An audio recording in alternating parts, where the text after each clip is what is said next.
结果，两个人相谈甚欢。那么我们的共识就是一起要为台湾的前途来共同打拼。要用什么样的方式打拼？那个就没有再进一步谈。有没有聊到选举上合作？那个现在要不要再谈？那有提到整合吗？有没有提到说他什么时候会跟市长见面？我不知道，他没有谈。是不是很之前8月1号、3号见了2次，为什么这么密集8月1号怎么有见面？没有。那你觉得现在郭往配有可能吗？对，这个设想。未来呢？不清楚。就有约下一次会面嘛，再多聊一些选举上的。我们随时可以连线面对。那现在好像都有说是一些王系的大将啊，像李国珍的名都是帮韩市长的，怎么看？有各有志啊。院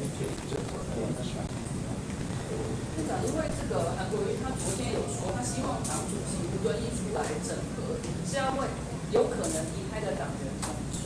那你觉得韩国瑜有没有提指的是你？指的是谁我不知道。如果是我的话，我想当时初选之前，诸多的建议，他一样也都没有采纳。未来看起来没有什么再跟他建议。所以这是心结的原因吗？这些不清楚。那如果他愿意采纳的话，是有整合的可能吗？这个未来的问题，未来再说。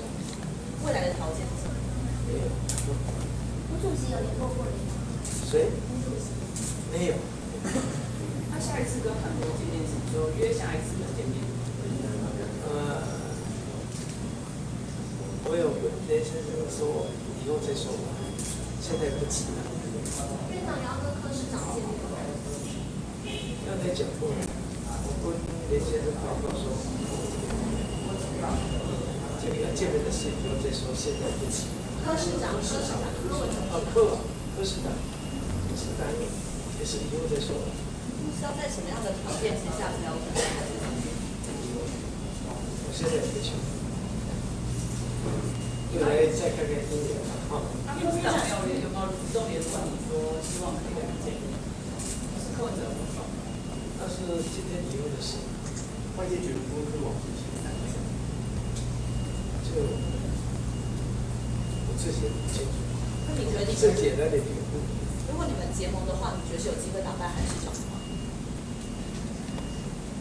这个都是假设性问题，但是都还没有成型。您自己觉得您的实力呢？没有想那么多。那会不会往郭科往联盟的方向去前进？我们跟郭先生讲嘛，共识就是一起为台湾的前途共同努力。有没有可能这个是加入韩市长的？我这个主张的是台湾新团结，台湾新团结，所以这是我唯一的目标。谢谢哈。